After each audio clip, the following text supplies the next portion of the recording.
Tindak tanduk Marc Marquez adalah sorotan utama pada musim balap 2025. Hampir semua sirkuit dilibas.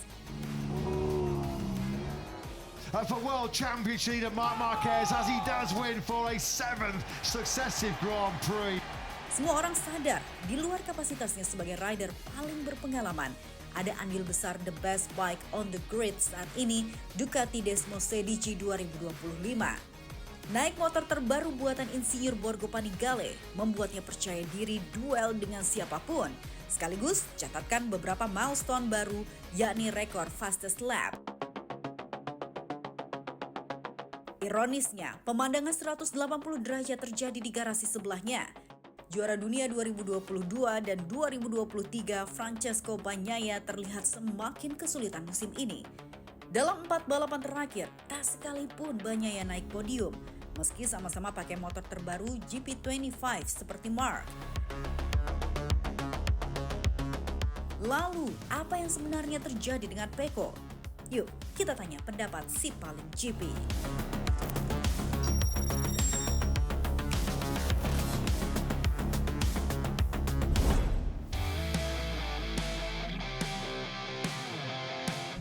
Mungkin pertama ya, karena dia dibandingkannya dengan Marc Marquez yang kebetulan langsung nyetel banget, langsung gila-gilaan. Dan Marc Marquez itu agak susah sih, udah alien banget. Pecco pun musim lalu sebenarnya agak struggling soal konsistensi kan. Makanya kemudian dia harus mengakui Jorge Martin. Agak sedikit insecure ada pasti ya Pecco juga. Aku rasa sih kayaknya Pecco sekarang agak sedikit mental ya, agaknya kenanya sih. Dia ngeliat Marquez kok bisa bagus banget, gua enggak gitu kan. Dia kemarin tuh bersyukur loh bisa finish di posisi 9. Buat seorang juara dunia yang apa pantas ngomong kayak gitu. Pecco ini kayak murid introvert mungkin ya. Musim sebelumnya kayak rajin, dia selalu di atas sendiri gitu kan. Tapi sekarang giliran kena senggol dikit gitu, kena mental, overthinking. No.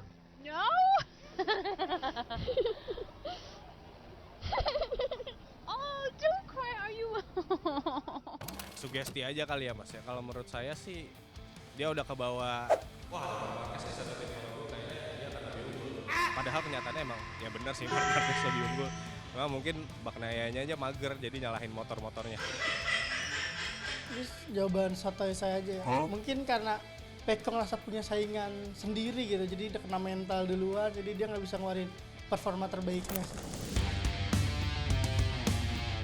Apapun pilihan semiotika dari si paling GP, semua setuju bahwa sekarang merupakan salah satu momen tersulit dalam karir balap rider asal Turin ini. Tetap coba terlihat cool pada tiap kesempatan, namun bukan tak mungkin hati Pecco selalu berkecamuk dengan banyak pertanyaan tentang motor dan juga dirinya sendiri.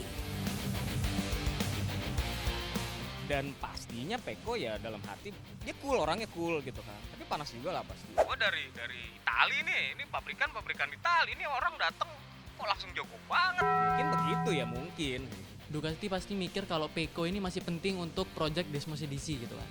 Bagaimana dia masih menjadi wajah utama di GP25, mungkin seperti itu.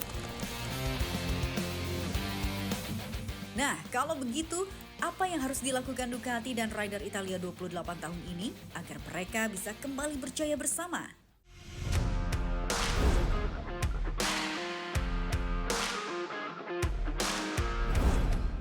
Jujur, saya nggak tahu lagi. Saya terus terang nggak tahu ini. Tiba-tiba terus terang saya tidak diberitahu, saya tidak tahu, dan saya bahkan bertanya-tanya, kenapa kok saya tidak diberitahu? Sampai hari ini saya nggak tahu. Aduh, susah juga ya. Iya. Ducati sih memang mereka mengakui ada masalah di motornya Pecco, dan sejauh ini sih mereka masih terus mengusahakan. Nah, nggak ngerti lah itu soal teknis ya. Mungkin di luar non teknis banyak-banyak doa mungkin ya. Wah, benar juga nih. Kayaknya pendapatnya si paling GP emang lebih pas untuk hal-hal non-teknis seperti ini ya. Bonding kali ya, outing dia makan bareng, jalan bareng. Ducati harus lebih dengerin gaya mainnya Pecco yang terbaru deh. Mungkin lebih mempercayai lagi ke Pecco-nya mungkin. Mungkin ngobrol kali ya sama timnya Marc Marquez kali. Kok bisa sih kenceng banget motornya? Nah, Pecco kan masalahnya di setelan motor ya, kemarin di rem katanya. Nah dia harus cepat sih nemuin setelan rem itu yang sesuai dengan gaya membalapnya dia. Jadi nanti dia bisa nyusul Marquez. Nah kalau misalnya setelannya nggak dapet ya lepas aja deh musim ini. Capek ah.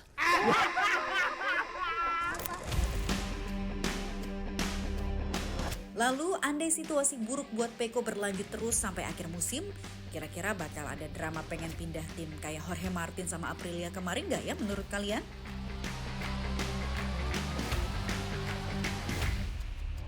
Kalau dia ngerasa emang udah harus pindah dari Ducati, mungkin bisa ke pabrikan lain kali ya. Contoh mungkin Honda kali mas. Kayaknya enggak sih, karena motor Ducati juga masih yang terbaik. Ya jadi kalau dia pindah bukannya makin tambah bagus, bisa tambah jelek nanti. Bisa kemungkinan, bisa karena kan dia nggak bisa, dia tuh kayak tahan nih sama si Marquez. Wah ini ngerinya tiba-tiba bikin story. Thank you Ducati. Next chapter Aprilia ini. Oh, kaget. Kaget. Kalau Pecco, aku belum lihat dia akan mau ganti tim atau gimana ya, karena dia kan dari awal Ducati banget, kayak mukanya Ducati gitu rasanya kan. Harusnya enggak sih, karena ngelihat ya Ducati tetaplah Ducati gitu. Mau yang factory, yang satelit-satelitnya pun masih tetap kompetitif. Karena belum tentu juga tim lain punya sokongan yang sama seperti yang didapatkan saat ini di Ducati. Well, selalu banyak kata dan juga pandangan yang berwarna dari si paling GP. Pendapat mereka bisa jadi merupakan bentuk dari perhatian para penggemar kepada para jagoan ajang balap motor paling bergengsi di muka bumi.